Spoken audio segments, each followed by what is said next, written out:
अगर आप अपने जीवन में कुछ पाना चाहते हैं तो उठो, जागो और तब तक नहीं रुको जब तक आपको आपका लक्ष्य प्राप्त नहीं हो जाता। यह कथन है स्वामी विवेकानंद जी का। स्वामी विवेकानंद एक ऐसा नाम जिसे न केवल हम भारतीय बल्कि जो विदेशों में भी पूजे जाते हैं। एक ऐसा नाम जिनके बारे में हर माँ अपने बच्चे को बताना चाहती है। वैसे तो उनका पूरा जीवन ही ज्ञानवर्धक है, लेकिन आज हम उनके द्वारा दिए गए कुछ सुविचारों को जानेंगे। आइए इसे वन बाय वन समझने का प्रयास करते हैं। सबसे पहले स्वामी जी कहते हैं, एक विचार लें और इसे ही अपनी ज़िंदगी का एकमात्र विचार बना लें। इसी विचार के बारे में सोचें, सपना देखें और इसी विचार पर जिएं।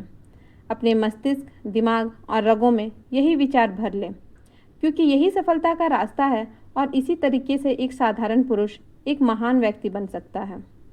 एक समय में एक काम करें। ऐसा करते समय अपनी पूरी आत्मा उसमें डाल दें और बाकी सब कुछ भूल जाएं।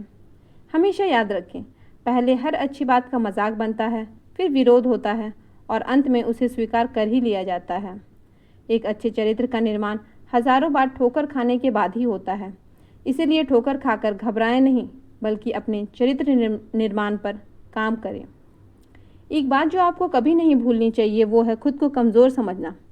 स्वामी जी के अनुसार खुद को कमज़ोर समझने वाला सबसे बड़ा पापी होता है और खुद को कमज़ोर समझना सबसे बड़ा पाप।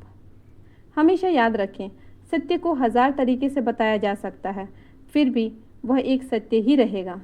बाहरी स्वभाव केवल अंदरूनी स्वभाव का ही एक बड़ा रूप है, इसीलिए हमेशा अपने अंदरूनी स्वभाव पर काम करें।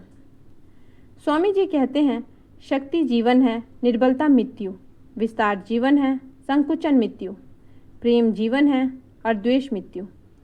यह आप पर निर्भर करता है कि आप अपने जीवन में क्या चाहते हैं, या क्या आप अपने जीवन को जीना चाहते हैं या फिर आप मृत्यु के मुख में समाना। जब तक आप खुद पर विश्वास नहीं करते तब तक भगवान भी आप पर विश्वास नहीं कर सकते। जो कुछ भी तुमको कमज़ोर बनाता है, जैसे कि बौद्धिक, शारीरिक या मानसिक, उसे जहर की तरह त्याग दो। जैसे हम जहर को स्वीकार नहीं करते, ठीक वैसे ही वे सारी चीज़ें जो आपको कमज़ोर बनाती है उन्हें स्वामी जी त्यागने के लिए कहते हैं। स्वामी विवेकानंद ने कहा है, चिंतन करो, चिंता नहीं, नए विचारों को जन्म दो, क्योंकि हम जो बोते हैं वो काटते हैं और हम स्वयं ही अपने भाग्य के निर्माता होते हैं। इसलिए अपने जीवन का भरपूर आनंद लो और हमेशा अपना काम पॉजिटिव थॉट से करो। आप देखोगे निश्चित ही आप अपने लक्ष्य को प्राप्त कर पाओगे। अगर आपको हमारा यह प्रयास पसंद आया तो आप भी अपने पॉजिटिव थॉट हमारे कमेंट बॉक्स में डाल सकते हैं। आज के लिए इतना ही। उम्मीद है आपको ये सुविचार पसंद आए हैं और आप इन्हें अपने जीवन में ज़रूर उपयोग करेंगे। आज के लिए इतना ही। Thank you for listening. Bye bye.